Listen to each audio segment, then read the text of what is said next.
For this next tutorial, I'm going to show you something. I don't know if a lot of you are familiar with this. I know that it was something that I showed, several years ago. But what this is, let's see if anyone can guess. Well, I will tell you. It is an adjustable extender. And these, I make them a couple of different ways.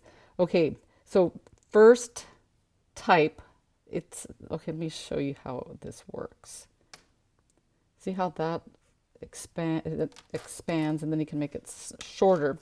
So what you would use an extender that has two clasps on it for is, let's say you have a necklace that you can put over your neck, but you can't double it. But let's say you want to, but you just can't because it's just too short. So what you do is you take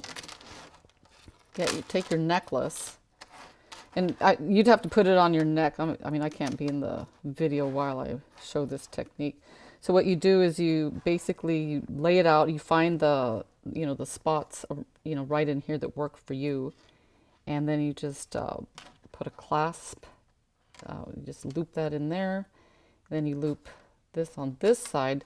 So basically what you've made is a necklace that has an adjustable extender, so that now you can wear your necklace doubled, and you can also adjust it. So that's what I would do if I had a necklace like this. It just didn't go over my neck, but now you could wear it to where it looks doubled. And the other case that I sometimes find myself in is when I have a necklace like this. This one I can double around my neck, but I can't triple it. But if I made an adjustable extender, I could do that, which I'm going to make this particular extender along with you.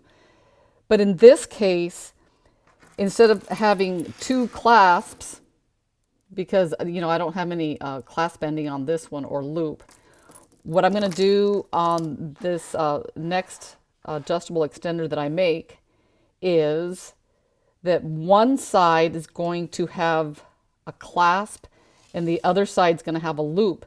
So on this end, this will clasp onto a ring, and then the other side of the adjustable extender will connect onto this loop.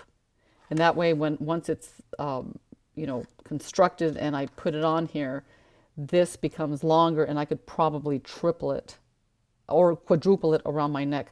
So let's do this. So, and on this one, what neat thing about these extenders is that you can make them as fancy or as plain as you want.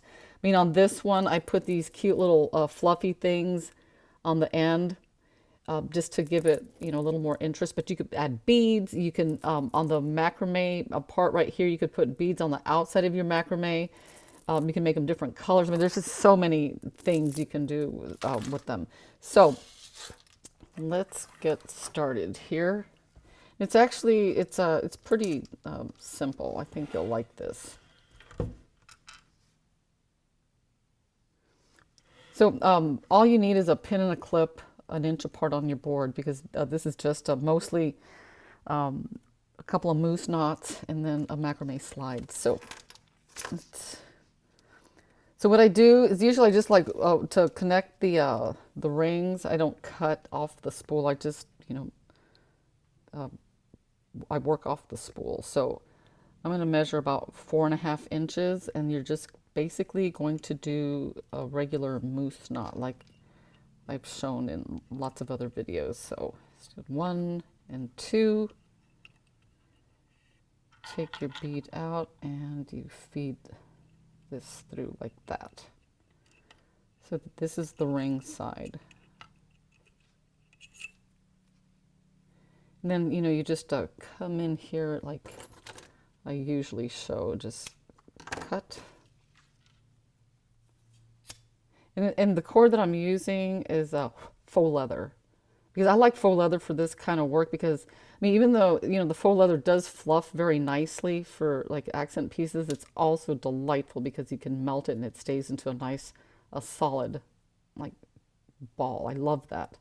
So on this one, I'm going to measure, let's say 14 inches. But you can shorten it. If you find that it's too long, you can make it shorter, or, so I like to be on the safe side. So there is this end. And now we're going to do the same thing using a clasp. So let's feed that through 4.5 inches over, and you make a moose knot.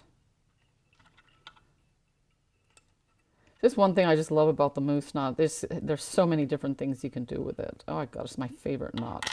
Okay, and this goes through and tighten. All right, so we got that. Gonna cut. And when before I melt the faux leather, I like to fluff it. I know a couple of customers have said that theirs didn't fluff. I guarantee you, if it doesn't fluff, then it's not faux leather, because faux leather, it loves to fluff. It's its favorite thing to do. So you just blow, and then you just tap it down. You want to wait a couple of seconds because you do not want to burn your finger. So I'm going to measure about 14 inches and cut. All right, so now what we're going to do is we're going to make a macrame slide knot. So you want these to be opposite. So here's the ring on one side, here is the clasp on the other. So see that? So basically you have something that looks like this. So now what we do is we just crisscross them over, and we're going to make a macrame slide knot. Let's get these. I'm not going to get fancy. I'm not going to add any beads or anything. So in most cases, I take about 16 inches of faux leather or so, the 16 minimum, to make my macrame slide knot. So I know you guys have probably seen this 1,000 times, but it's one of my favorite. Let's make sure they're even. Okay, so there's your top, bottom. And some of the things you can do, you can make the slide knot a different color. You can put beads on the outside. You can make like a short one here and a short one there, and then put a bead in the middle. There's just an endless number of ways you can do this. So for the most part, I like to make my macrame slide knots about 1 inch long. I mean, there are very rare occasions where it'll be shorter, but I think that's good. So you want to hold this here so it doesn't slip out, and just trim it and fluff it and melt it. Just blow a little, just because you don't want it to burn your finger when you tap it down. Do the same thing on this side.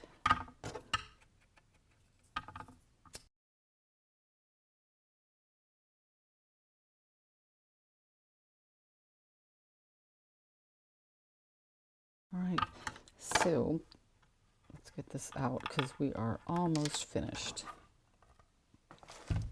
So when you've done that, so now what we basically have is a ring on one side with a clasp on the other.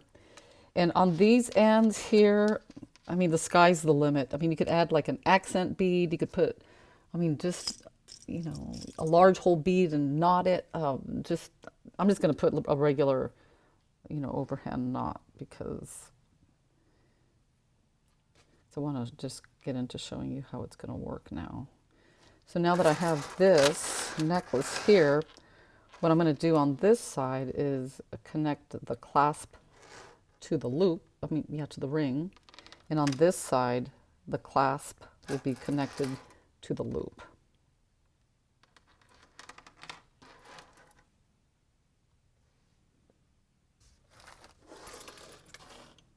So see how I've extended the length?